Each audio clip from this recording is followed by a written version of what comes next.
Welcome back to Entrepreneur Country TV and good morning. We have a special guest in Andy Hart of Hearst Magazine this morning. We're going to take you through the week in review and a couple of anecdotes to help you understand how it all fits together.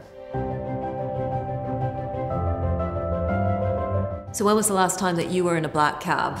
Well, me neither. But occasionally, actually, I'm coming out of a meeting in the city or whatever, and I don't have time to Uber or call Addison Lee, so I find myself in a black cab. And the last time I did so, I started talking to the remarkably friendly black cab driver, who after he found that I was working with startups, he said to me, "Ma'am, do you think this Uber stuff is here to stay?" And I caught myself because my immediate reaction was to smile, if not laugh. But I said to him, "You know what? I think it is." And it reminded me of what Carlota Perez, the Venezuelan economist, whose theory of disruptive technology and adoption imbues a lot of our thinking on ecosystem economics at Ariadne Capital. What Carlota says is that there's a 60 to 80-year cycle. The same thing happens every time. And she's looked at the past 300 years for those moments of disruptive technology which kicks everything off. The steam engine, the combustion engine, the microprocessor. And the difference between the 60 and the 80 years is actually whether or not prosperity rips through society after 60 years, or whether a couple of billionaires get wealthy. Now, if you care as I do about whether society does get more prosperous, you're interested in the 60-year cycle. And what that means is that society needs to have a proper, robust debate.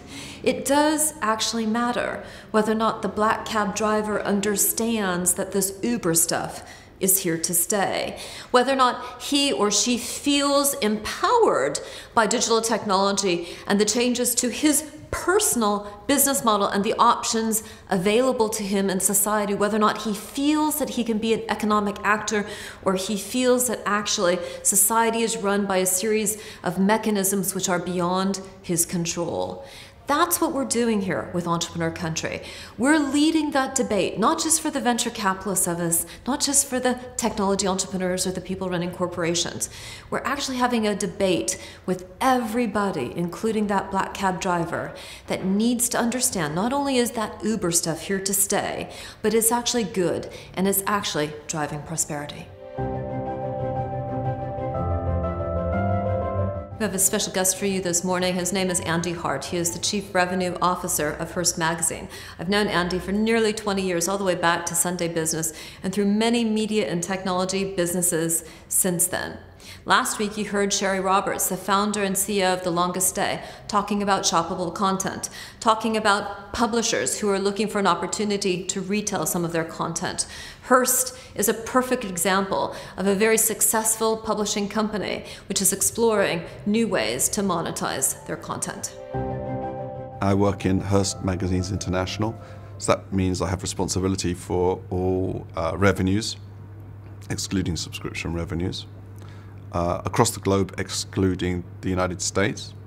And I also have responsibility for managing the relationships with global accounts. One of my initial concerns when Hearst approached me was that they would be too embedded in magazine culture, and magazine culture being print culture. But I quickly learned that Hearst were redefining what a magazine means.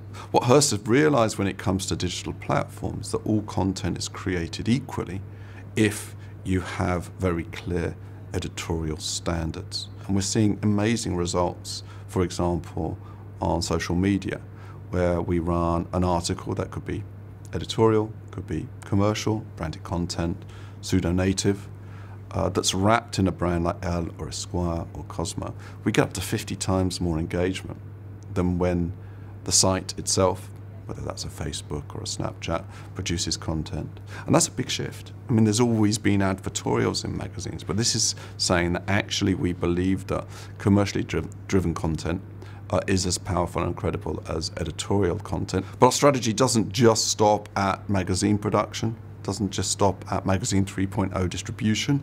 We also invest in some of the more exciting digital platforms out there. For example, Vice, BuzzFeed, Refinery29, Complex. We're looking for great learnings and investments, and we're very aggressive in that area.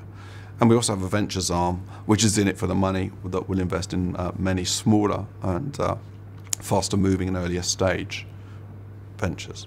This partnership between media and tech has been phenomenal. Media provides not only distribution, but real engagement, content, entertainment, information, education to all people. Tech is the enabler. A lot of tech companies actually see themselves upside down, or as the French would say, à l'envers, where they think that actually it's the tech first that is the engaging tool. But of course the tech is the enabler. Great content really changes the way that people think about themselves and lives. And they need to concentrate, and we need to get that information across to them. So I hope 2016 is a year of concentration.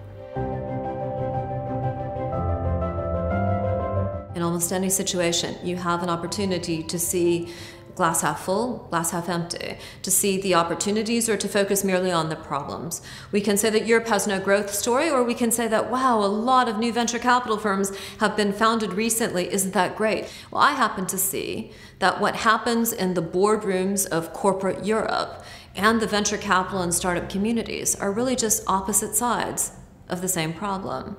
Where is that growth story in Europe, and what's going to drive it? Actually, as we've said before, it matters whether or not these large non-technology businesses become platforms and engage with that application economy, which is backed by the venture capital industry. Applications, platforms, infrastructure. The model for winning is whether or not those companies become platforms and organize the economics of their ecosystem. If we continue in this model of the European venture capitalists just really backing the best and the brightest and figuring out which US technology firm in Palo Alto to sell them to, if that's the only play in the playbook, then the value creation will shift to Palo Alto irreparably. The way to create the ecosystems in Europe is not just to have a big startup fest in different European cities, but it is to engineer connections, communications, collaboration, and a correlation between what happens with corporate Europe and what happens with startup Europe.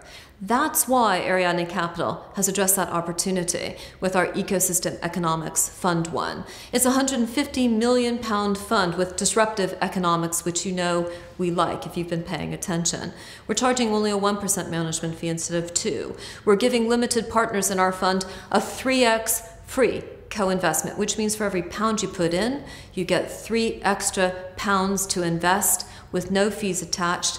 50% of the management fee. It's disruptive. It's crazy, but it's the way to get the big money backing the opportunity, which is both sides of the problem addressed to create a growth story in Europe. Thanks for tuning in to Entrepreneur Country TV. We look forward to seeing you next week, and remember to share this with your network.